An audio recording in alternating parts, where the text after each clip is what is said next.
आज मकर संक्रांति का पर्व है और सबसे पहले आप सबको मकर संक्रांति की ढेर सारी शुभकामनाएं। मकर संक्रांति के ही ठीक पहले राहुल गांधी की दिल्ली के चुनावी प्रचार में एंट्री हुई और अब तक जो कांग्रेस बच के आम आदमी पार्टी का नाम ले रही थी, अब फुल फ्रंटल अटैक किया है राहुल गांधी ने आम आदमी पार्टी और आतिशी केजरीवाल सरकार के ऊपर। अरविंद केजरीवाल का नाम लेकर के उन्होंने लगातार कहा कि प्रधानमंत्री मोदी और अरविंद केजरीवाल के बीच में कोई फर्क नहीं है। उन्हें दलित विरोधी, आरक्षण विरोधी बताया और यह भी कहा कि अगर कोई हितैषी है दलितों का, पिछड़ों का, अल्पसंख्यकों का, अगर किसी के ऊपर भी अटैक होता है देश के अंदर तो एक ही आदमी उनके साथ खड़ा मिलेगा और वो है राहुल गांधी। खैर, कल तो उन्होंने चुनावी प्रचार का आगाज किया। आज उन्होंने लोगों से मिलकर मकर संक्रांति पर खिचड़ी भी खाई, जाकर के रिठाला में भी लोगों से बात की, मुलाकात की। सबसे पहले देख लेते हैं कि कैसे अब कांग्रेस पार्टी और आम आदमी पार्टी अब दिल्ली के रण में आमने सामने आ गए। केजरीवाल जी से पूछिए और उनसे कहिए कि वो पब्लिकली कहें, देश के सामने कहें कि वो रिजर्वेशन बढ़ाना चाहते हैं और वो जाति जनगणना करवाना चाहते हैं। हमारी सरकार आएगी दिल्ली में, एकदम हम जाति जनगणना करके दिखाएंगे। और जब मैं जाति जनगणना की बात करता हूं, नरेंद्र मोदी जी के मुंह से एक शब्द नहीं निकलता और केजरीवाल जी के मुंह से एक शब्द नहीं निकलता है। दोनों चाहते हैं कि देश में पिछड़े वर्ग को, दलित को, आदिवासियों को, माइनॉरिटीज को भागीदारी ना मिले। अगर किसी भी हिंदुस्तानी पर आक्रमण होगा, चाहे वो कोई भी हो, किसी भी धर्म का हो, मुसलमान हो, हिंदू हो, सिख हो, ईसाई हो, चाहे वो किसी भी जात का हो, दलित हो, पिछड़ा हो, राहुल गांधी वहां आपको उसकी रक्षा करते हुए मिलेगा। इधर जब राहुल गांधी ने अरविंद केजरीवाल पर हमला बोला तो अरविंद केजरीवाल ने कल तो कहा मैं कुछ बोलना नहीं चाहता क्योंकि मैं देश बचाने के लिए लड़ रहा हूं। राहुल गांधी तो अपनी पार्टी को बचाने के लिए लड़ाई लड़ रहे हैं। लेकिन जब कांग्रेस पार्टी ने अपना हमला और भी पिछले 24 घंटे में और भी तीखा कर दिया, सुप्रिया श्रीनेत मैदान में आई, संदीप दीक्षित मैदान में आए, प्रमोद तिवारी, सब ने कहा कि राहुल गांधी की बातें सही है, तो फिर आज आम आदमी पार्टी ने भी पलटवार किया और कहा कि ये और कुछ नहीं, सिर्फ झूठ का प्रसारण है। राहुल जी के बयान के ऊपर मैंने यही कहा कि मैं इस पे टिप्पणी नहीं करूंगा। उसका जवाब कांग्रेस ने नहीं दिया, उसका जवाब बीजेपी के एक बड़े नेता ने दिया। तो ये सारे बीजेपी और कांग्रेस मिलके दिल्ली की जनता के खिलाफ और दिल्ली के लोगों के खिलाफ और आम आदमी पार्टी के खिलाफ चुनाव लड़ रहे हैं। अब इसमें कोई शक नहीं रह गया, कोई गुंजाइश नहीं रह गई है। जो पर्दे के पीछे का गठबंधन था, इस बार वो दिल्ली के चुनाव में पर्दा उठ गया है। अडानी के ऊपर अगर हिंदुस्तान में सबसे ज्यादा किसी ने बोला है, उसके भ्रष्टाचार पे किसी ने बोला है, तो अरविंद केजरीवाल जी ने बोला है। चाहे पार्लियामेंट के परिसर में हो और चाहे प्रधानमंत्री के सामने वो नारा कहिए तो मैं फिर दोहरा दूं, मोदी अडानी भाई भाई वाला। राहुल गांधी जी पर अरविंद केजरीवाल जी ने कोई टिप्पणी की, उसका जवाब देने के लिए अमित मालवीय सामने आ रहा है। जाति जनगणना के खिलाफ कब हम बोले हैं? जातीय जनगणना के पक्ष में बोले हैं। जाति जनगणना कराने के पक्ष में सैकड़ों बयान है हमारे। जब आप 2000 करोड़ खा गए शराब घोटाले में तो देश बचा रहे थे क्या? जब आप लोगों को झूठे सपने दिखा रहे थे जन लोकपाल के तो देश बचा रहे थे क्या? इतनी बड़ी बड़ी इमारत में महल में जाके रहने लगे तो देश बचा रहे थे क्या? आपके तमाम मंत्री जेल में चले गए, देश बचाने के लिए जेल में गए हैं क्या? ये अपने ऊपर जितने इल्ज़ाम हैं जो आज सबूत लग रहा है, अब तो हाई कोर्ट ने भी कह दिया कल कि तुम तो बेईमान हो, जिस तरह तुमने रिपोर्ट छुपाई है तुम्हारी बेईमानी सिद्ध करता है। तो ये देश बचा रहे थे या बेईमानी कर रहे थे? अपनी लड़ाई बीजेपी से मानते हैं और हम तो फिलहाल वक्ती तौर से अरविंद केजरीवाल को वोट काटो पार्टी मानकर चल रहे हैं। King maker Congress. राहुल गांधी जी ने बिल्कुल भाजपा की तरह अरविंद केजरीवाल जी के लिए सिर्फ झूठ बोला और गालियां निकाली। ये कांग्रेस का अहंकार है। तो ऐसे में अड़ी के आज के प्रश्न है बिल्कुल सीधे, क्या ये वोट बैंक की लड़ाई और इसीलिए आम आदमी पार्टी और कांग्रेस के बीच और भी बढ़ गई है खाई? क्या दिल्ली के चुनाव में कांग्रेस का अब डीएम वोट पर दांव है? डीएम यानी कि दलित और मुस्लिम वोट पर अब पुरजोर तरीके से कांग्रेस ने अपना दांव लगा दिया है। हमारे साथ चर्चा में जुड़ गए अनुराग ढांडा, आम आदमी पार्टी के प्रवक्ता हैं, सुरेंद्र राजपूत कांग्रेस पार्टी से, रशीद किदवई वरिष्ठ पत्रकार हैं, समीर चौगांकर भी हमारे साथ स्टूडियो में है, वरिष्ठ पत्रकार और सेफोलॉजिस्ट सीएसडीएस से जुड़े हुए हैं प्रोफेसर संजय कुमार। चुनाव की हर नब्ज को वो टटोलते हैं, देखते हैं इस वक्त जनता क्या सोच रही है। राधिका खेड़ा बीजेपी से थोड़ी सी ही देर में जुड़ जाएंगी, लेकिन हम क्यों ये डीएम वोट की बात कर रहे हैं इसको समझने के लिए हम पहले आपको बता दें कि जो सीलमपुर, जो ये जगह चुनी गई थी जहां से कांग्रेस ने और राहुल गांधी ने अपने कैंपेन का आगाज किया कल, वो सीलमपुर ही क्यों? तो आपको बता दें सीलमपुर में कुछ बातें खास हैं। सबसे पहली बात तो यह है कि जो 70 की 70 विधानसभा सीट है दिल्ली के अंदर, उसमें सबसे ज्यादा मुस्लिम वोट सीलमपुर के अंदर ही है, यानी कि सभी सीटों में सबसे बड़ी मुस्लिम आबादी सीलमपुर के अंदर है। करीब करीब यहां पर 55 से 60% मतदाता जो हैं वो मुस्लिम हैं। सीलमपुर ही वो भी इलाका है जहां पर जब 2020 में दिल्ली में दंगे हुए थे तो सीलमपुर में भी हिंसा भड़की थी। 2020 के दिल्ली दंगों में प्रभावित क्षेत्रों में से एक सीलमपुर भी था। सीलमपुर की आसपास की सीटों पर भी एक बहुत बड़ी संख्या दलित और मुस्लिम वोटों की है। सीलमपुर की एक बात और भी खास है कि यहां पर जो रैली की थी राहुल गांधी ने, उसका नाम क्या था? जय बापू, जय भीम, जय संविधान, यानी कि है ये मुस्लिम बाहुल इलाका, पर जय भीम के नारे के साथ राहुल गांधी वहां गए तो दलित और मुस्लिम वोट दोनों को साधने की कोशिश की थी। और यह जरूरी इसलिए है क्योंकि दलित और मुस्लिम वोट पूरी दिल्ली में करीब करीब 30% है। दोनों को मिला दें तो 30% वोट मुस्लिम और दलितों का मिलके हो जाता है और करीब करीब ऐसी 37 सीटें हैं जहां दलित और मुस्लिम मिल करके प्रभाव रखते हैं। और इसीलिए अनुराग ढांडा, कल राहुल गांधी ने मोदी जी का नाम उतना नहीं लिया, मैं गिन रही थी, उन्होंने मोदी जी का नाम जितना मुझे ख्याल है 3 से 4 बार लिया और अरविंद केजरीवाल का नाम जितना मैंने गिना करीब 10 बार तो लिया उन्होंने। और आज भी जो सुबह से वीडियो डल रहे हैं वो लगातार अरविंद केजरीवाल की सरकार के बारे में है क्योंकि आप दलित विरोधी हैं।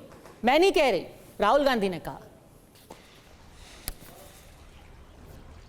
देखिए, ये तो दिल्ली के लोग तय करेंगे और दिल्ली के लोग पिछले 2-3 चुनाव से ये तय कर रहे हैं। ये अधिकार जनता का होता है हमेशा कि कौन अहंकार में है, कौन उनके लिए काम करता है, कौन उनके लिए सॉफ्ट है, कौन उनके बारे में सोचता है। ये सब जनता को तय करना है। मेरा सवाल तो सिर्फ इतना है कि भारतीय जनता पार्टी आम आदमी पार्टी का पिछले 2-3 चुनाव से मुकाबला नहीं कर पा रही है, इसलिए इस बार उन्होंने स्ट्रेटेजी बनाई है, इसलिए इस बार AIMIM को लेके आए हैं, इसलिए इस बार उन्होंने पीछे से हाथ मिला लिया है दिल्ली में कांग्रेस यूनिट के साथ, इसलिए उनको स्क्रिप्ट दे करके उनसे बातें बुलवाई जाती है। इसलिए संदीप दीक्षित को अगर प्रवेश वर्मा कैश बांटते हैं तो नहीं दिखता है, अरविंद केजरीवाल जी पर बिना बात के भी FIR कराने को तैयार रहते हैं, अरविंद केजरीवाल जी को देशद्रोही बोलते हैं, बीजेपी के नेताओं को कुछ नहीं बोलते हैं।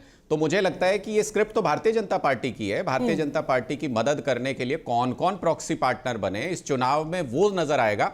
असली मुकाबला तो आम आदमी पार्टी और बीजेपी के बीच में। आप अभी भी कह रहे हैं कि ये कांग्रेस की भारतीय जनता पार्टी नहीं है, कांग्रेस की दिल्ली यूनिट प्रॉक्सी है, पर अब तो दिल्ली यूनिट का बात ही नहीं है ना, खुद राहुल गांधी।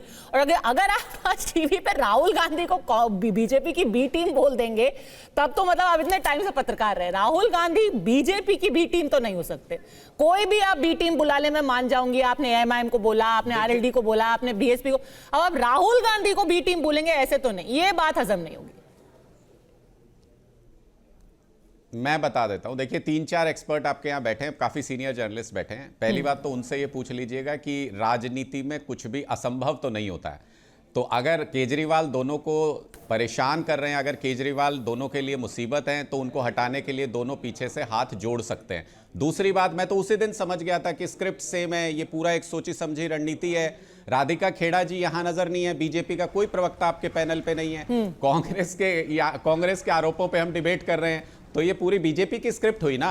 नहीं, कि नहीं, हम ये नहीं, कांग्रेस को आम आदमी पार्टी को इसका आपस मैं में आपको आमने-सामने लॉजिक भी दिखाइए। बता देती क्या हूँ। बीजेपी चुनाव छोड़ गई है क्या? नहीं, हमारा लॉजिक ये था कि जब दो लोगों के आपस का यहाँ पर कोई मिसअंडरस्टैंडिंग है, उसमें बीजेपी जबरदस्ती अपनी रोटियां खुद सेके। हमारा ये लॉजिक था, ठीक है आप बीजेपी के साथ डिबेट करना चाहते हैं, बिल्कुल आप राधिका खेड़ा जुड़ जाएंगी, आप उनसे भी तो सवाल मतलब पूछ बीजेपी लीजिएगा। चुनाव में नहीं है? नहीं, ये तो हमारा फैसला था। हमारा फैसला था कि भाई आप दोनों आपस में अपना समझ लीजिए कि क्या प्रॉब्लम्स है। मतलब आपकी नजर में बीजेपी दिल्ली के चुनाव में नहीं है? इस झगड़े में नहीं है ना, ये झगड़ा तो आपके दोनों के बीच का है, इसमें बीजेपी कहां से आ गई?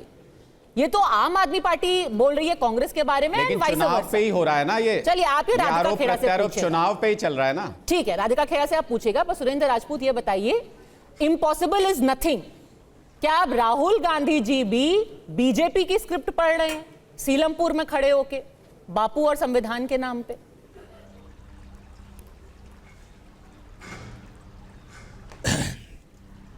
पद्मजा, इस बात को तो कोई हमारा आपका दुश्मन भी नहीं मानेगा, छोड़ दीजिए इस बात को।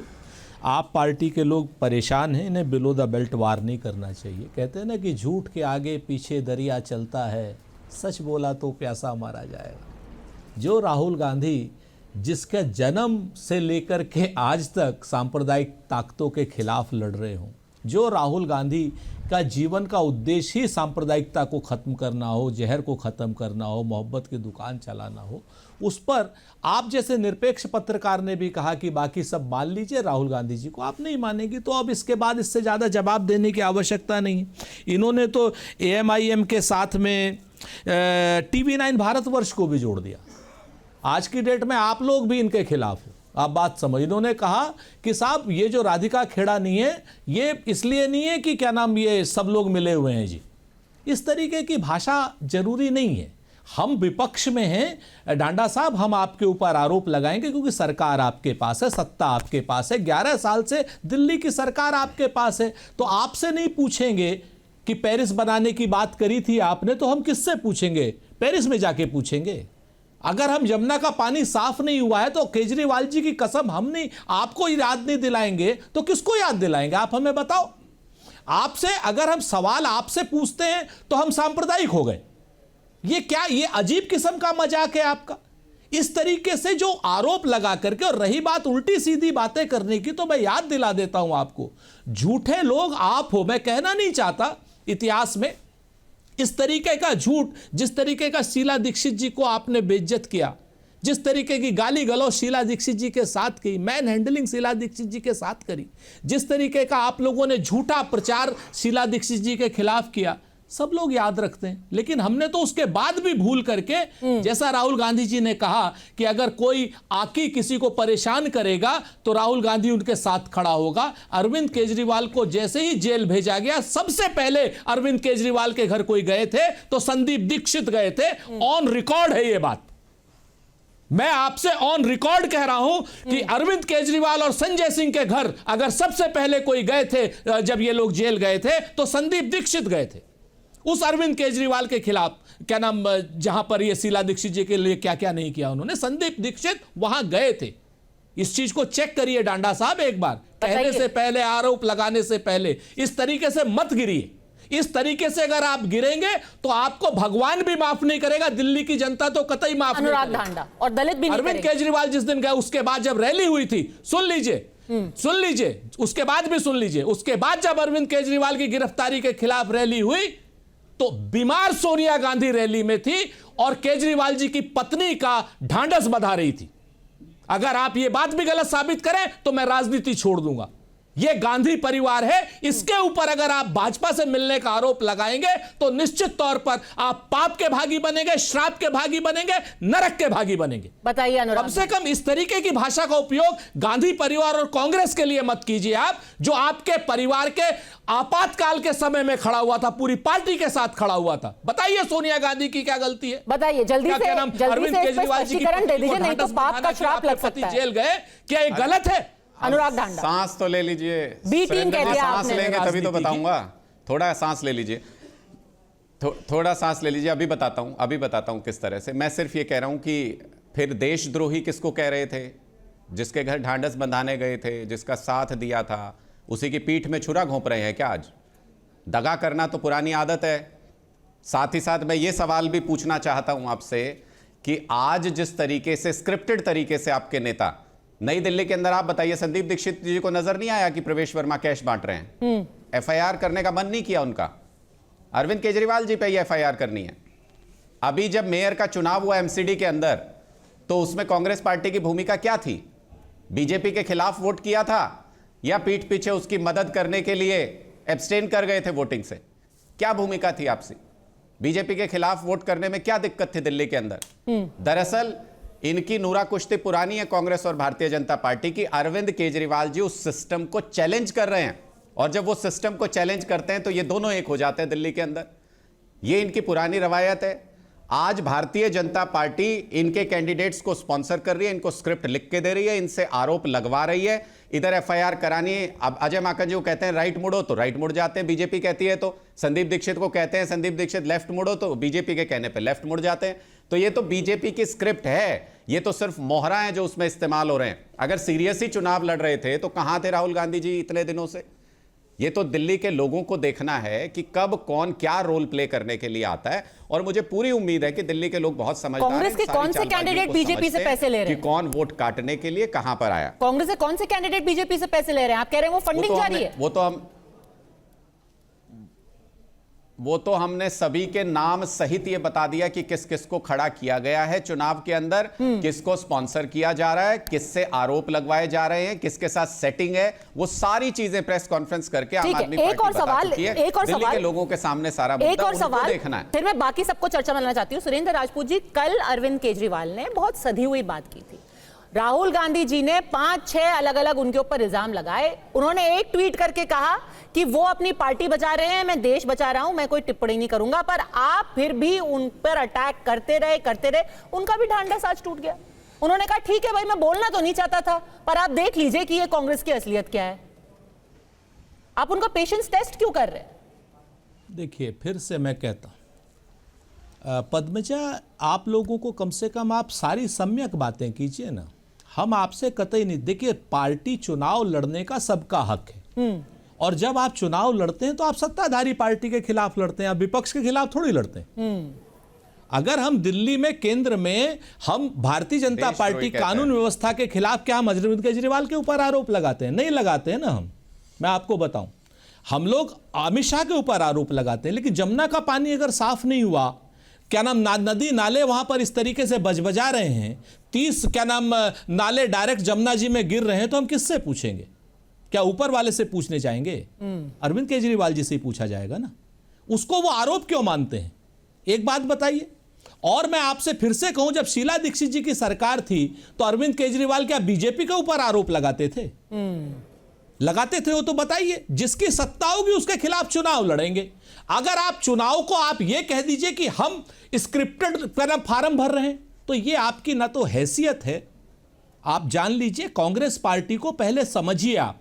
कल भी राहुल गांधी जी ने एक ही बात कही, जिसके भी खिलाफ अन्याय होगा राहुल गांधी वहां खड़ा मिलेगा। ये हमने ऐतिहासिक रूप से प्रूफ किया है। और मैं कहना नहीं चाहता, क्योंकि मैं बिलो द बेल्ट वार नहीं करता हूं। अरविंद केजरीवाल जी हमारे साथ, हमारी जो पार्टी, अगर आप ये कहते हैं कि स्क्रिप्टेड है, तो आप हमारे साथ चुनाव क्यों लड़ रहे थे भाई दिल्ली में? हमने तो, ऐसी तो बात नहीं है ना।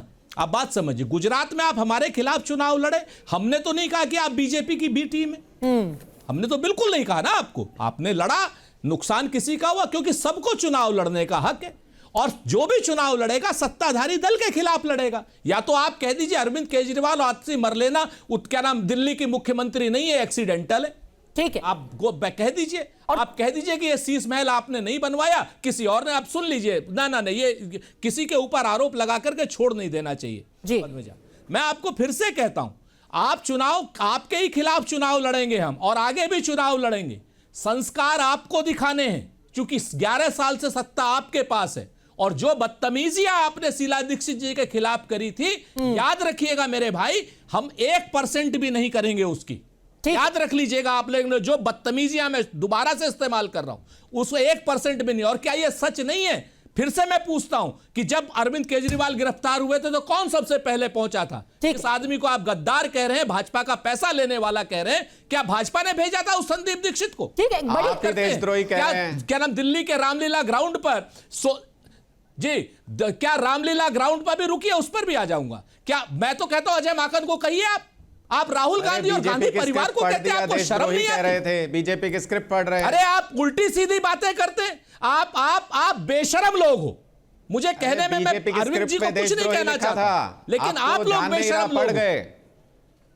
सुन लीजिए आप इसको, आप अजय माकन जी को भी नहीं जानते हो। शहीदों का परिवार है, ललित माकन शहीद हुए थे, आप लोगों ने कभी उंगली तक नहीं कटवाई है। दिल्ली के लिए ललित माकन शहीद हुआ था, पंजाब के आतंकवादियों ने मारा था उसको, खालिस्तानियों ने मारा था। स्क्रिप्ट में लिख उस परिवार का सदस्य है अजय माकन। बीजेपी की बात स्क्रिप्ट में लिख के आया था ना देशद्रोही। उल्टी सीधी बातें करते हैं, कुछ नहीं। आप डांडा साहब राधिका जी सीधे चुनाव नहीं लड़ पा रही हैं, तो प्रॉक्सी पार्टनर्स की मदद ले रहे हैं। आपको जमुना जी का पानी की बात न बतानी पड़े। बीजेपी राधिका जी हवा क्यों खराब है आपको ये ना बतानी पड़े। आपको ये ना बतानी पड़े कि आपने जो है क्या नाम दिल्ली का विकास की जगह विनाश क्यों किया, बीजेपी सीधे चुनाव नहीं लड़ पा रही है, महल क्यों बनाया आपने, ये आपको बताना ना पड़े। इसके लिए आप परेशान हो और हम चुनाव अपना लड़ेंगे, आगे और मजबूती से लड़ेंगे। जी देखिए ये राजनीतिक तू मैं चलती रहेगी। राधिका खेड़ा, थोड़ा सा मैं आपसे रिक्वेस्ट करूंगी, आप वेट कीजिए। आप इससे पहले कि आप ये सारे पॉलिटिकल जो एलिगेशंस उनका जवाब दे, मैं तीनों पत्रकारों के पास जाना चाहती हूँ। बहुत ही दिलचस्प मोड़ लिया है दिल्ली के चुनाव में। आपको लगता है क्या कि राशिद भाई अभी तक कांग्रेस जो थोड़ा बच रही थी, कल कुछ बदल गया? कल उन्होंने ऐसा ये सोच लिया कि जो हमारा हश्र आम आदमी पार्टी ने दिल्ली, पंजाब, गुजरात में किया है, तो हम ही क्यों पीछे हटे, हम भी उसी आक्रामकता से लड़ते हैं?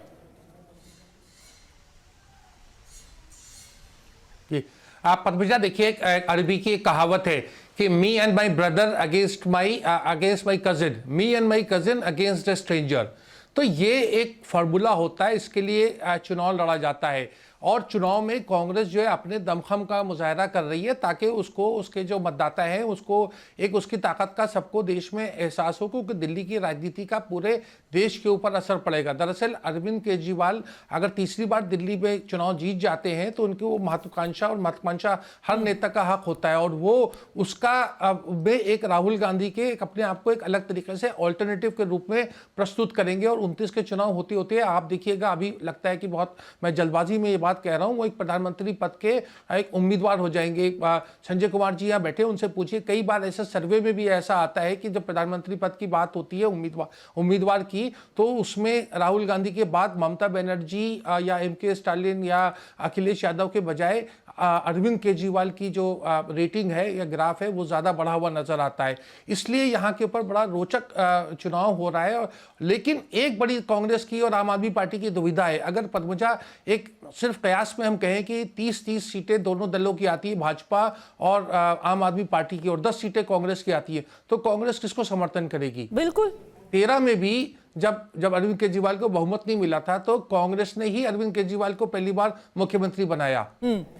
तो क्या सच में कांग्रेस अब ऐसा चांस लेने को तैयार है? कांग्रेस ये चांस लेने को तैयार है समीर जी कि भले से ही हम दिल्ली भाजपा को थोड़ा सा फायदा पहुंचा दे आम आदमी पार्टी का वोट काट कर, क्योंकि दोनों एक ही चीज के लिए लड़ रहे हैं, दलित और मुसलमान वोटों के लिए, पर जो बड़ा वो जमीन तैयार कर रहे हैं 2029 के लिए, क्योंकि वो चाहते हैं कि आम आदमी पार्टी को साइडलाइन करके जल्दी जल्दी वो अपने पैर थोड़ा सा फैलाएं दिल्ली के अंदर भी और बाकी जगहों पर भी जहां पे क्षेत्रीय पार्टियां मजबूत है। देखिए पंजाब, निश्चित रूप से दिल्ली की बात नहीं, दिल्ली तो एक छोटा सा स्टेट है। अगर कांग्रेस को राष्ट्रीय स्तर पर खड़े होना है, भारतीय जनता पार्टी को चुनौती देना है, तो पहले जो क्षेत्रीय दलों ने कांग्रेस की जमीन हथिया ली है, कांग्रेस को जमीन लेना पड़ेगी, उसी के बाद कांग्रेस भारतीय जनता पार्टी को चुनौती देगी। डायरेक्ट कांग्रेस भारतीय जनता पार्टी को चुनौती देने की स्थिति में नहीं है। बीच में क्षेत्रीय दल सबसे बड़ा रोड़ा है। दिल्ली में आम आदमी पार्टी है, अगर आप बिहार में देखेंगे तो तेजस्वी यादव है, उत्तर प्रदेश में देखेंगे समाजवादी पार्टी है, बंगाल में अगर आप देखेंगे तो ममता बनर्जी है, अगर आप महाराष्ट्र में देखेंगे तो उद्धव ठाकरे और शरद पवार है। ये सब कैसे बढ़े? सारे राजनीतिक क्षेत्रीय दल कांग्रेस की जमीन, कांग्रेस का वोट बैंक लेकर आगे बढ़े।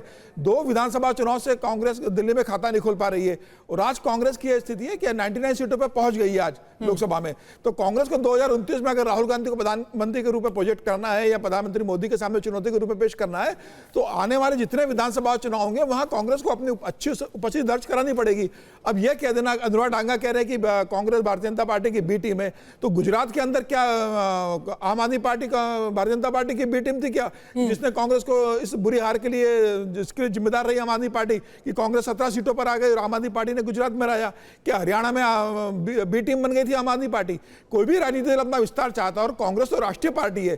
कांग्रेस जिस ऐतिहासिक, यही तो कांग्रेस का दर्द है। सुरेंद्र राजपूत कह रहे हैं हमने गुजरात में कभी आपके ऊपर उंगली नहीं उठाई, आप दिल्ली में हमें ऐसे ही बी टीम बोल देते हैं। नहीं किया। तो कांग्रेस अपने पैरों पे खड़ा होना चाहती है। मुझे लगता है राहुल गांधी का ये बहुत अच्छा स्टैंड है कि आज कांग्रेस आम आदमी पार्टी को चुनौती दे रही है और अपने दम पर लड़ने की कोशिश कर रही है। और सिर्फ राहुल गांधी के रैली की बात नहीं है पद्मजा जी, आप देखिए उसके पहले से लगातार जिस तरीके से अजय माकन हुए या संदीप दीक्षित हुए या बाकी पार्टी के नेता जिस तरीके से आक्रामक आम आदमी पार्टी पर हमलावर थे, तय था कि इस बार कांग्रेस जमीनी स्तर पर लड़ने की। तो ये लॉन्ग टर्म स्ट्रैटेजी है कि कांग्रेस को जमीनी स्तर पर मजबूत किया जाए। पर अगर हम इन 2 वोट की बात कर लें संजय जी, दलित वोट दिल्ली का और मुस्लिम वोट दिल्ली का, अभी उसमें कौन सी पार्टी आगे दिखाई दे रही है? अगर हम सिर्फ कांग्रेस बनाम आम आदमी पार्टी की बात कर ले, और एक छोटा सा मैं आंकड़ा दे दूं, जो अभी लोकसभा चुनाव हुए थे उसमें पूरे देश में जो दलित वोट था, जो शेड्यूल कास्ट रिजर्व सीट थी, उसमें कांग्रेस ने अपना हिस्सा बढ़ाया था। 2019 में उनका हिस्सा करीब करीब 17% था और 2024 होते होते वो बढ़कर के 21% हो गया। क्या ऐसा असर दिल्ली में भी देखने को मिलेगा संजय जी?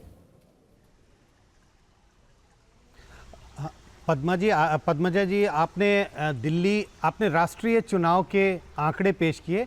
दिल्ली का चुनाव, दिल्ली का विधानसभा चुनाव राष्ट्रीय चुनाव नहीं है। हमें फर्क करने की ज़रूरत है। राष्ट्रीय चुनाव में बीजेपी का मुकाबला राष्ट्रीय स्तर पे कांग्रेस कर रही थी। दिल्ली के चुनाव में सीधा मुकाबला बीजेपी और आम आदमी पार्टी के बीच है। कांग्रेस तीसरे नंबर की पार्टी है। कांग्रेस चुनाव दौर मैदान में है, लेकिन बहुत पिछड़ी भी दिखाई पड़ती है।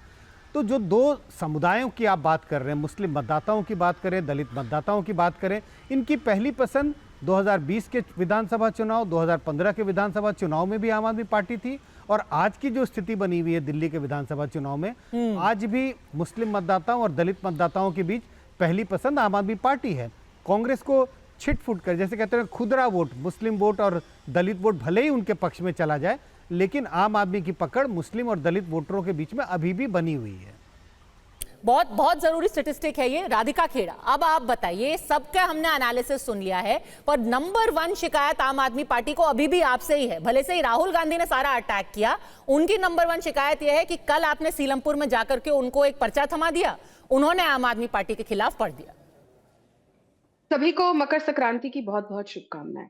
मैं यहाँ पे तसल्ली से सबकी बातें सुन रही थी। उम्मीद करती हूँ मुझे इनफ टाइम मिलेगा और मुझे टोका नहीं जाएगा। शुरुआत करते हैं कांग्रेस के प्रवक्ता से। उन्होंने एक बात बोली आखिर में कि राहुल गांधी ने जैसा कल कहा कि वो सबके लिए खड़े हैं, जहां कोई तकलीफ में होगा वो वहां खड़े मिलेंगे। अफसोस, राहुल गांधी जो अपने खुद की पार्टी के लोगों के लिए नहीं खड़े होते, वो दिल्ली की जनता या आम जनता के लिए क्या खड़े होंगे? तो ये फॉल्स क्लेम सबसे पहला आपका ध्वस्त होता। और मुझे ना बहुत हंसी आती है जब आम आदमी पार्टी या अरविंद केजरीवाल ये कहते हैं कि कांग्रेस और भारतीय जनता पार्टी एक होकर चल रही है। मतलब क्या, कैसे बचपने वाले, आप एक छोटे बच्चे से भी पूरे हिंदुस्तान में, पूरे विश्व में भी पूछेंगे ना तो वो हंस के चला जाएगा। इतनी बेवकूफों वाली, नादानी वाली बात। मतलब इतना बौखला गए हैं अरविंद केजरीवाल हार को सामने आता देख कि कुछ भी उल्ट सुल्ट बोलते जा रहे हैं। ये बिल्कुल एक प्रमाण है उस बात का कि अरविंद केजरीवाल ने पहले ही हार मान ली है और हारा हुआ व्यक्ति कुछ भी उलझुल बातें बोल रहा है। अब यहाँ पे बड़ी बातें हो रही थी, कांग्रेस ऐसा करेगी, कांग्रेस ऐसी सीटें लाएगी। मुझे तो समझ नहीं आता हम कांग्रेस के ऊपर चर्चा क्यों कर रहे हैं। कांग्रेस खुद ही नहीं मानती कि वो चुनाव लड़ने जा रही है, इसीलिए उनकी कल और परसों जो मीटिंग हुई है, उन्होंने अपने नेताओं को एक सीधा सा टारगेट दिया है और उसमें कहा है कि आपने बस 10% वोट लेकर आनी है, पार्टी सरकार किसी की बने, हमें लेकर कुछ लेना देना नहीं। जो पार्टी चुनाव में लड़ने जा रही है और कह रही है कि हमें सिर्फ 10% वोट से मतलब है, कोई जीते या हारे पार्टी हमें कोई लेना देना नहीं है, वो स्वयं ही हार मान चुकी है। उस पर पता नहीं, मुझे समझ नहीं आता उस पर चर्चा ही क्यों हो रही है। पार्टी खुद ही नहीं चाहती उन पर चर्चा हो। इतनी उनके देखिए दिल्ली को लेके इतनी इंपॉर्टेंस दिखा रहे हैं कि जिस समय दिल्ली के चुनाव में लोगों को होना चाहिए वो अपना उद्घाटन कर रहे हैं। अजय माकन इधर जा रहे हैं, उधर जा रहे हैं। राधिका, ये कांग्रेस ने 10% का टारगेट दिया है, ये आपको कैसे पता? मेरे को अरे इतनी लीकेज है पद्मजा जी, आप तो इतने सालों से रिपोर्ट जैसे अरविंद केजरीवाल को आपकी पार्टी के सोर्स बताते हैं, वैसे कांग्रेस के सोर्स आपको बता देते हैं कि उनको मीटिंग में क्या टारगेट मिलते हैं। ये तो बड़ा अच्छा नेटवर्क है। नहीं आप तो मुझसे पहले ये टारगेट देते हैं। बात पे अनुराग जी भी बीजेपी वाले टारगेट दे रहे हैं। जितने लीकेज, अनुराग भाई आपसे मैं पूछ बोलूंगी, आप इस बात पे स्टैंप लगाएंगे, जितनी लीकेज कांग्रेस के सिस्टम के अंदर है उतनी लीकेज कहीं नहीं है। ये तो आप मेरी बात पे अग्री करेंगे। खैर, एक बात और यहाँ पे हो रही थी, अजय माकन के बारे में इतनी बातें करी जा रही थी। सुरेंद्र भाई, वैसे तो आपको सबका इतिहास का ज्ञान रहता है, लेकिन ये वही अजय माकन है जिन्होंने एक बार पार्टी भी छोड़ी थी और सोनिया गांधी के खिलाफ अभद्रता बड़े बड़े पोस्टर लगाए थे दिल्ली में। नहीं है तो किसी भी दिल्ली के सीनियर नेता से पूछ लीजिएगा, वो आपको इस बारे से अवगत करा देंगे। अनुराग भाई हंस रहे हैं क्योंकि ये बात जानते हैं, लेकिन कमाल की बात देखिए किस तरीके से गठबंधन कांग्रेस और आम आदमी पार्टी का चलता जा रहा है। पहली सरकार बनती है, आम आदमी पार्टी को कांग्रेस सपोर्ट करती है। उसके बाद कांग्रेस पार्टी के अनिल चौधरी जाके कंप्लेंट रखते हैं, अजय माकन, सुप्रिया श्रीनेत सबके सब प्रेस वार्ता करते हैं कि आम आदमी पार्टी से भ्रष्ट कोई पार्टी नहीं है, उनके ऊपर एफआईआर दर्ज करी जाए। एफआईआर करवा के आते हैं, जिसकी वजह से 21 मार्च 2024 को अरविंद केजरीवाल शाम को 9 बजे अरेस्ट हो जाते हैं। सबसे पहला आदमी जो वहां आता है, बिल्कुल ठीक कहा सुरेंद्र भाई ने कि संदीप दीक्षित आते हैं। आज वही संदीप दीक्षित भारतीय जनता पार्टी को कह रहे थे कि सबसे बेकार लोग हैं। अरे आप तो जो आदमी पी के आपकी माँ को गाली देता रहा और जिसको आपने स्वयं कहा कि 2000 करोड़ रुपए डकार गया, उसके लिए आप वहां जाके खड़े हो गए। अरे कैसे अरेस्ट कर लिया, कैसे अरेस्ट कर लिया, क्या कर रहे हैं आप? मतलब आप वहां पे जाके खड़े हो गए उनके आगे और आप ये कह रहे हैं कि अब वो पाक साहब है जिसके खिलाफ आपने कंप्लेंट करी। 2 महीने बाद 25 मई 2024 को दिल्ली में चुनाव होता है और वही राहुल गांधी, सोनिया गांधी, जो सोनिया गांधी दिल्ली की सबसे विश्व की भ्रष्ट महिला बताई थी अरविंद केजरीवाल को, उनके कैंडिडेट को अरविंद केजरीवाल सहम वोट डाके देते हैं। और यही राहुल गांधी, सोनिया गांधी और प्रियंका वाड्रा जो पानी पी के केजरीवाल को भ्रष्टाचारी 2000 करोड़ डकारने वाला शराब घोटाले में बता रहे थे, वो उनके कैंडिडेट को वोट देते हैं। तो तालमेल चल के साथ किसका चल रहा है? आज राहुल गांधी ठीक है कि वो उसके ऊपर रिजर्वेशन पे नहीं बोलते, तो क्या वो मार्च में रिजर्वेशन पे बोल रहे थे? क्या मार्च में वो सब ये बातें कर रहे थे? क्यों राहुल गांधी ने? ठीक है, देखिए आ गए फिर से मुद्दे पे। अनुराग डांडा, ये रिजर्वेशन कहीं आपके गले की फांस तो नहीं बनेगा? और अभी तो राधिका खेड़ा बात कर रही है रिजर्वेशन की। मैं एक वीडियो दिखाना चाहती हूं जो कि आज किसी और ने नहीं बल्कि सुप्रिया श्रीनेत ने ट्वीट किया है। वो वीडियो एक पुराना जो अरविंद केजरीवाल का एक वक्तव्य है उसको लेकर के उन्होंने ट्वीट किया। एक बार मैं आपको दिखाना, क्योंकि बार बार मैं ये स्ट्रेस करना चाहती हूं, रिजर्वेशन, आरक्षण, कास्ट सेंसस, क्योंकि नजर है दलित वोट के ऊपर। क्या कहा उन्होंने, एक बार देख लेते हैं। कहिए कि वो पब्लिकली कहें, देश के सामने कहें कि वो रिजर्वेशन बढ़ाना चाहते हैं और वो जाति जनगणना करवाना चाहते हैं। हमारी सरकार आएगी दिल्ली में, एकदम हम जाति जनगणना करके दिखाएंगे और सबको पता लग जाएगा, दलितों को पता लग जाएगा कि आपकी दिल्ली में, दिल्ली की सरकार में, दिल्ली की संस्थाओं में, दिल्ली के गवर्नमेंट में कितनी भागीदारी है। आपको पता लग जाएगा, पिछड़ों को पता लग जाएगा कि आपकी कितनी भागीदारी है। हमारा यह मानना है कि अगर किसी को एक बार रिजर्वेशन मिल जाए तो उसको फिर दोबारा रिजर्वेशन नहीं मिलना चाहिए, किसी और फैमिली को रिजर्वेशन मिलना चाहिए। हमारा यह भी मानना है, हमारा यह भी मानना है कि अगर किसी family from these sections of the society, if someone is economically well off, then that person should not get reservation, someone else should get reservation. ये सब कांग्रेस लगातार आपके पुराने वीडियो सर्कुलेट कर रही है, अनुराग ढांडा, और उनका कोशिश यही है कि संविधान का उनको आरक्षण विरोधी दिखाएं। देखिए, मुझे नहीं लगता है कि कांग्रेस के कुछ दिखाने से कुछ दिख जाएगा। अभी जब प्रोग्राम शुरू हुआ तो मैंने आपको बताया था कंसर्न, मुझे तो लगा कि राधिका जी आज प्रोग्राम में शामिल ही नहीं हो रही हैं। मुझे लगा कि प्रॉक्सी पार्टनर जो बनाया था कांग्रेस को, कहीं उसी को तो नहीं चुनाव लड़ने भेज दिया, कहीं बीजेपी चुनाव छोड़ के तो नहीं भाग रही है, ऐसी स्थिति थी। लेकिन क्या इनका नेक्सस चल रहा है, कैसे वो एक्सपोज होता है, मैं आपको 2-3 चीजें बताऊंगा, आप उससे समझ जाएंगी। अब अनुराग ये मत कह दीजिएगा कि राधिका खेड़ा ये वीडियो बना करके कांग्रेस को भेज रही है। सुनिए ना, अब आप राधिका खेड़ा जी 5 मिनट बोले, आपने कुछ नहीं कहा। सुरेंद्र राजपूत जी 5 मिनट बोले, आपने कुछ नहीं कहा। अनुराग, मैं उनके पास गई भी तो 25 मिनट के बाद आपने अपना ऑलरेडी ओपनिंग कमेंट दे दिया था। चलिए बोलिए। तो मैं सिर्फ इतना कह रहा हूं कि क्या स्थिति आप समझिए और आपके दर्शक भी खुद समझ जाएंगे खुद ब खुद। बीजेपी फर्जी वोट बनवा रही है, बीजेपी जो असली वोट है उनको कटवा रही है। इस पे हमको तो आपत्ति है, कांग्रेस को तो कोई आपत्ति नहीं हुई, कांग्रेस ने तो कुछ नहीं बोला इसके ऊपर, यानी दोनों एक ही थे उस मुद्दे पर। बीजेपी पैसे बांट रही है नई दिल्ली के अंदर अलग अलग विधानसभाओं में, कांग्रेस ने कोई कंप्लेंट नहीं की, अरविंद केजरीवाल जी के खिलाफ एफआईआर की। बीजेपी वाले कंबल बांट रहे हैं, चद्दर बांट रहे हैं, कांग्रेस को कोई दिक्कत नहीं है, अरविंद केजरीवाल जी उसकी कंप्लेंट कर रहे हैं। बीजेपी वाले केजरीवाल जी को गाली देते हैं, कांग्रेस वाले भी केजरीवाल जी को गाली देने लग गए दिल्ली के अंदर।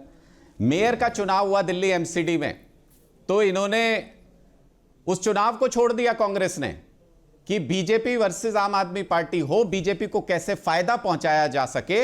ये उस चुनाव में बीजेपी के खिलाफ वोट नहीं किया इन्होंने। फिर सीएजी की रिपोर्ट जो आई नहीं अभी तक, कहीं है ही नहीं, बीजेपी ने कहीं से फर्जी आंकड़े बना करके पेश किए, कांग्रेस वाले भी अगले दिन से बोलने लग गए कि अरे ये तो फला सीएजी रिपोर्ट, फला सीएजी, एक्सपोज हो गए दोनों के दोनों, रिपोर्ट तो है ही नहीं, अभी आई नहीं। तो इसका मतलब ये सारी स्क्रिप्ट एक जगह से लिख करके डिस्ट्रीब्यूट हो रही है कि एआईएमआईएम आप ये बोलिए, दिल्ली कांग्रेस आप ये बोलिए, इस तरीके से इस चुनाव को लड़िए, घेराबंदी अरविंद केजरीवाल की कीजिए, क्योंकि अगला चैलेंज पूरे देश में अरविंद केजरीवाल जी को पसंद किया जा रहा है। इन दोनों के लिए, इन दोनों की सेटिंग जो चल रही थी इतने सालों से, उसके लिए अगला चैलेंज अरविंद केजरीवाल हैं, इसलिए दिल्ली में उनको घेरने का प्रयास किया जा रहा है। लेकिन लोग समझदार हैं, लोग काम के नाम पे दिल्ली में वोट देना चाहते हैं, लोग ये देखेंगे दिल्ली में हमने किया क्या, और जो हमने काम किया है वो अनप्रेसिडेंटेड है, दिल्ली के स्कूलों के लिए, दिल्ली के अस्पतालों के लिए, बिजली के लिए, पानी के लिए। आरक्षण पे आपका स्टैंड, बहुत पुराना कास्ट और सेंसस बहुत पे क्लियर आपका है। स्टैंड? हमारा स्टैंड कास्ट सेंसस पे भी बहुत क्लियर है। हमने कास्ट सेंसस पे बार बार कहा है कि कास्ट सेंसस होना चाहिए। लोकसभा चुनाव के दौरान पूरा समय हमने ये कहा। मुझे तो ये समझ में नहीं आता कि ये मुद्दे लाते, इनकी रिसर्च टीम बताती नहीं है क्या कि पार्टी का स्टैंड क्या है किन मुद्दों के देखिए, अब ऊपर। क्लैरिफिकेशन वही आ गया मुद्दा जो हम बोल रहे हैं ऑलरेडी कि कास्ट सेंसस होना चाहिए। संजय सिंह ने भी आज बोला कि मैंने तो राज्यसभा के अंदर बोला है, नहीं है। अरे हम तो कह रहे हैं, मैंने संसद में बोला है। संजय सिंह ने कहा कि कास्ट सेंसस होना चाहिए, आरक्षण मिलना चाहिए। आप जबरदस्ती उनको बीजेपी के साथ खड़ा करने में तुले हुए हैं। पद्मजा जी कहते हैं ना कि मैं तुम पर हर बार भरोसा करता हूँ, मैं तुम पर हर बार भरोसा करता हूँ, इतना सच्चा झूठ तुम्हारा होता है। अगर कास्ट सेंसस होना चाहिए तो 11 साल से आम आदमी पार्टी की सरकार है, करा लेते। हमने तो कराया ना, तेलंगाना में शुरू करा दिया, छत्तीसगढ़ में हमने करा लिया था, राजस्थान में हमने करा लिया था, कर्नाटक में करा चुके हैं, उसकी रिजल्ट आना बाकी है, बिहार में हमने करवा के दिखाया था जब हमारे पास सरकार में हम अंग थे। तो आज की डेट में आप इधर जब आप फंस जाते हैं तो अब कुछ भी बोलने लगते हैं आप। मेरी प्रॉब्लम, मेरी आम आदमी पार्टी से शिकायत ही सिर्फ इतनी सी है कि भाई आप सत्ता में हैं, सवाल आपसे होंगे, बुरा क्यों मानते हो, मुंह क्यों बना लेते हो? सत्ता में आप हो तो आप ही से लड़ेंगे ना। एक चीज़ है बहुत साफ, आप झूठ क्यों बोलने लगते हो? आप एमसीडी पे झूठ बोल रहे हो। हमने क्या भाजपा का साथ दिया? नहीं दिया। लेकिन आप लोगों ने 20 जगह भाजपा का साथ दिया, हमने तो नहीं कहा, क्योंकि हम उस तरीके से आना नहीं चाहते। आप एक चीज़ को बहुत साफ समझ लो, हम बिलो द बेल्ट, हम अपने दुश्मन पे भी बिलो द बेल्ट वार नहीं करते। आप तो हमारे साथ ही रहे। तो हम आपसे सिर्फ इतना पूछना चाहते हैं कि क्या आपसे सवाल ना करें? जो 11 साल का कुशासन है, जो 11 साल की कमियां हैं, क्या हम आप पे सवाल ना करें? आप हमको बताइए। आप हमसे सवाल मत करो, हम तो अल्लाह भी तो शीला दीक्षित को अटैक किया भगवान था, है, ईश्वर है। सुषमा स्वराज को अटैक किया था। ये आप भी तो शीला जी को अटैक किया है ना जब उनकी सरकार थी। अच्छा अब सुन लीजिए, आप हमको ईमानदारी से बताओ, सारे के सारे लोग बैठे हुए हैं यहाँ पर। आप लड़िए ना चुनाव, आप लड़िए चुनाव। भाई आप उल्टी सीधी आप कह रहे हो राहुल गांधी बीजेपी की बी टीम में, शर्म नहीं आती आपको? अरे भाई आप सुन लीजिए ना, सुन लीजिए नहीं, ना। आपको शर्म नहीं आती? आप राहुल गांधी को बी टीम कह रहे हो, जवाब सुन लीजिए। मैं कहूं आपको बी टीम हो, सी टीम हो, डी टीम हो। शर्म आपको आनी चाहिए। भारतीय जनता पार्टी के स्क्रिप्ट पे खेलते हुए आप हमेशा बोलते ही हैं। कौन सी अरे शर्म तो आपको आनी चाहिए। आरएसएस के एजेंट हो आप, ये अरविंद केजरीवाल ने स्वयं माना, मैं कहना नहीं चाहता। अरे सुन, मैं कहना नहीं चाहता। अरविंद केजरीवाल ने स्वयं माना कि वो आरएसएस का एजेंट है, आरएसएस है। अरे भाई आप बुलवा रहे हो मेरे से मजबूरी में। ऑफिशियल स्टेटमेंट है अरविंद केजरीवाल का।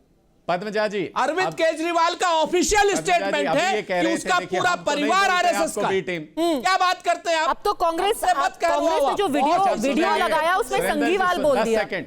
अनुराग ढांडा। 10 सेकंड सुन लीजिए, 10 सेकंड आप राहुल गांधी को कहोगे बीजेपी की बी टीम और आप चाहोगे कि हम आपके ऊपर क्या नाम वो रखें? अरे नहीं रखेंगे। सुरेंद्र जी प्लीज बौखलाइए मत। बीजेपी ने कहा हुआ है आप लोगों को कि आप जरा हम नहीं बौखला रहे बड़े भाई, बौखला तो आप गए हो। यहाँ तो साफ दिखाई दे रहा है आपका और राधिका खेड़ा जी का जो संपर्क है आपस में बता रहे हो कि वो आपको बताएंगे अजय माकन के लिए, अजय माकन के लिए आप उनको बताओगे हमारी बहन जैसी। संपर्क रहता है और राधिका जी एक चीज और सुन लो, लीकेज अब बंद हो गई। ऐसे तो सुरेंद्र जी, नहीं सुरेंद्र जी, ये मैं आपसे नहीं कह रहा हूं, बहुत जिम्मेदारी से कह रही हूँ कि ये मीटिंग हुई है जिसमें ये कहा गया है कि सिर्फ 10% वोट चाहिए। बहुत जिम्मेदारी से कह रही हूँ, प्रूफ दिखा दिया तो बवाल मच जाएगा। सुन लीजिए दिल्ली क्या राधिका खेड़ा जी, और सारा जिम्मा नहीं प्रूफ दिखा दीजिए, चुनौती देता हूं। और मैं आपको फिर से कहता हूं, कांग्रेस पार्टी सरकार बनाने जा रही है। कांग्रेस पार्टी सरकार बनाने जा रही है, ना आप चलेगी और ना कमल का फूल चलेगा। यही दिल्ली में कांग्रेस पार्टी सरकार बनाने जा रही है, आप परेशान मत हो। मुंगेरी लाल के हसीन सपने। अरे पद्मजा जी यहाँ पे जी से मदद मांगो। अरे हमें किसी की मदद नहीं चाहिए, बैसाखियों पे आप चलिए। आप डांडा जी से यहाँ पे मदद बात मांगो करी ना। जा रही है कि सुनिए ना, बड़ी हास्यास्पद बात करी गई कि अरविंद केजरीवाल आरएसएस के एजेंट है। जो आदमी भगवान में विश्वास नहीं करता, खुद कहता है मैं नास्तिक हूँ, वो कभी आरएसएस का कोई लेना देना नहीं हो सकता। आप लोगों ने तो प्रणब दा को भी नहीं छोड़ा, उनको भी आरएसएस का एजेंट बता दिया। बताइए, जो जीवन भर कांग्रेसी रहे, उन्होंने अपना जीवन दे दिया।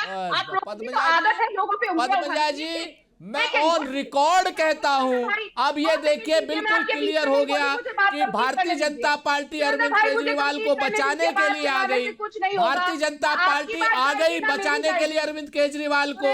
और मैं आपको रिकॉर्ड पे दिखाता हूं, अरविंद केजरीवाल ने कहा था कि वो आरएसएस के हैं। उल्टा तो भारतीय जनता पार्टी एकदम डर गई कि आपने उनको आरएसएस का एजेंट बता दिया।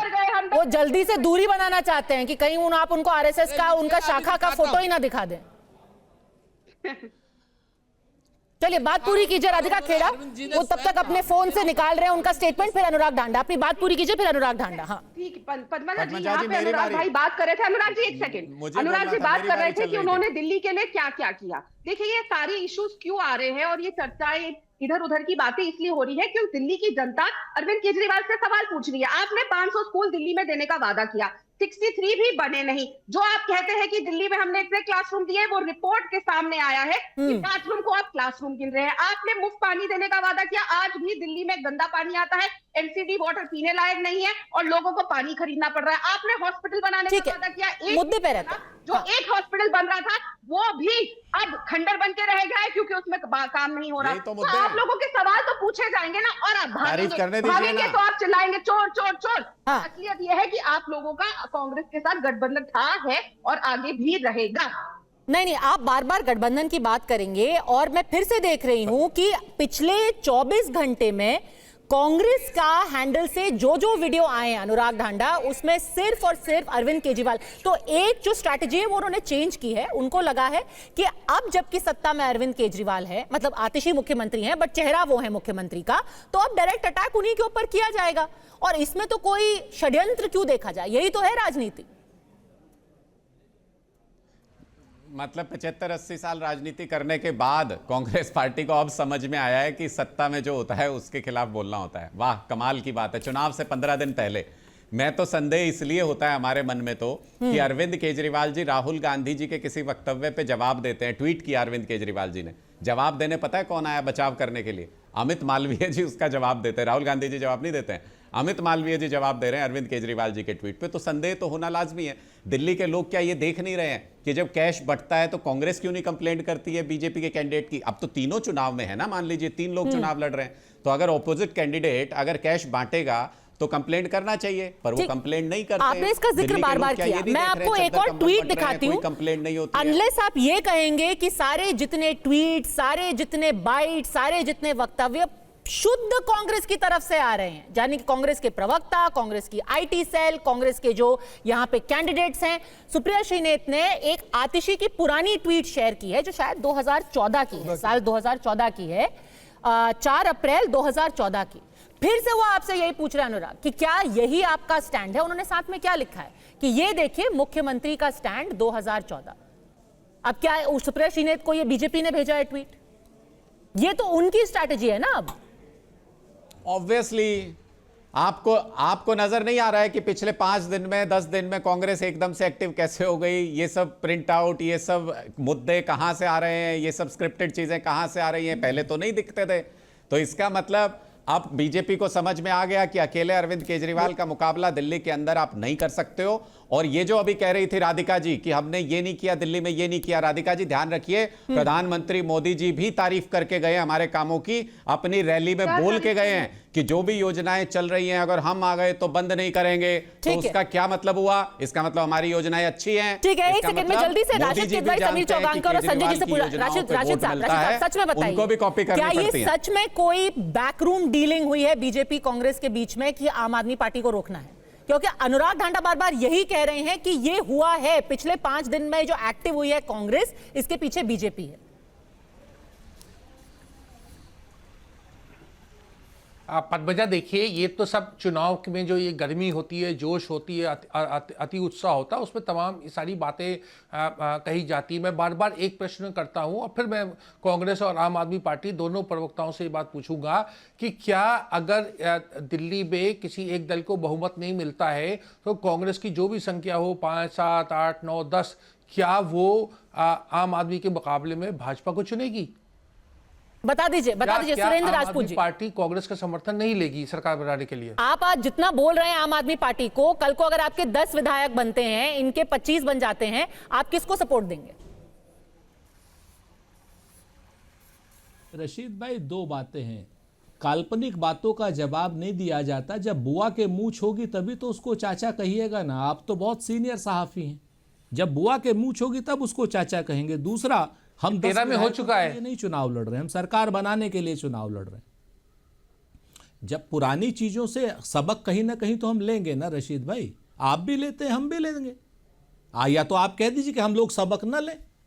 और सबसे बड़ी बात है, चुनाव में जो आदमी जाता है वो सरकार बनाने के लिए जाता है, हारने के लिए नहीं जाता। इस बात को तो आप मानेंगे ना। ये तो बात हास्यास्पद है भारतीय जनता पार्टी की विद्वान प्रवक्ता की, हमारी बहन जैसी है, कि हम 10% के लिए चुनाव लड़ रहे हैं। अरे 10% के लिए चुनाव लड़ रहे हैं, हम लड़ी क्यों रहे? एक बात। दूसरी बात, हम अपनी सरकार बनाने के लिए लड़ रहे हैं और हम अपनी सरकार बनाएंगे, ऐसा हमारा विश्वास है। इस चीज को रशीद भाई हम बहुत जिम्मेवारी से ऑन रिकॉर्ड कह रहे हैं। ठीक है, समीर जी, आपको क्या लग रहा है कि थोड़ा आम आदमी पार्टी और रीजनल पार्टीज, अखिलेश यादव भी इसको देख ले होंगे, थोड़ा सा टेकन अबैक है कि अचानक कांग्रेस इतनी अग्रेसिव कैसे हो गई है?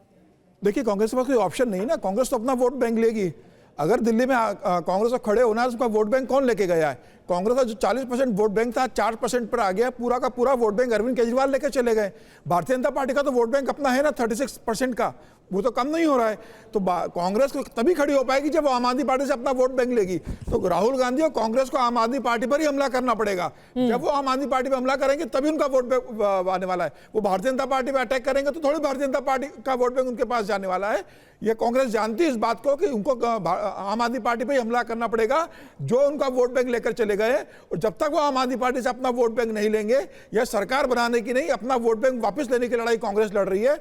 और वो चाहती है कि कम से कम 4% उनका वोट बैंक है वो कम से कम 12-15% पे अगर जाएगा तो उनके कुछ विधायक भी आएंगे और लौटा हुआ जो वोट गया है वोट बैंक, वो वापस लौटकर भी उनके पास आएगा। यह सिर्फ वोट बैंक वापस लेने की लड़ाई कांग्रेस लड़ रही है इस समय दिल्ली में। संजय कुमार जी, क्या ये सीख कांग्रेस को लोकसभा के नतीजों से मिली है, जहां ये साफ हो गया कि वोट ट्रांसफर नहीं हो रहा है जिस तरीके की उम्मीद थी आम आदमी पार्टी और कांग्रेस के बीच में? नहीं, 2 चीजें हैं पद्मा जी। पहले देखिए, जिन जिन राज्यों में कांग्रेस तीसरे नंबर पे चली गई, कांग्रेस के लिए वापसी करना बहुत मुश्किल हुआ।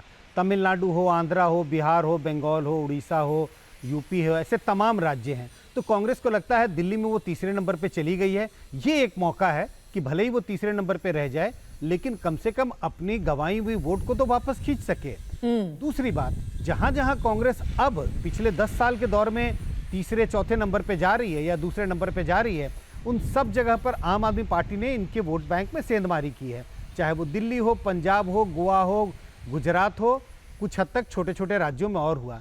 तो कांग्रेस के लिए ज़रूरी है कि वो अपना वोट बैंक खींचे, और अपना वोट बैंक वो तभी खींच सकती है जब आम आदमी पार्टी पर वो वार करे, और आम आदमी पार्टी से ही उनको अपना वोट बैंक खींचना है। तो सारी लड़ाई, मुझे लगता है सच बात यही है, कांग्रेस को अपने पार्टी की बचाने के लिए लड़ाई है और इसी के लिए जरूरी है उनके लिए कि वो आम आदमी पार्टी की सरकार अरविंद केजरीवाल पर अटैक करें, जिससे उनका खोया हुआ वोट, उन्होंने जो वोट गंवाया है, उसको कुछ हद तक वापस कर सके। जिसको देखिए हमने डीएम फैक्टर का नाम दिया है। दलित मुस्लिम वोट करीब करीब 30% दिल्ली में। कांग्रेस ने अब कमर कस ली है कि ये वोट को धीरे धीरे ही सही वो वापस लेने की कोशिश करेंगे। आप उसको स्ट्रैटेजी मान लीजिए या फिर षड्यंत्र। अड़ी में हमसे जुड़ने के लिए आप सबका बहुत बहुत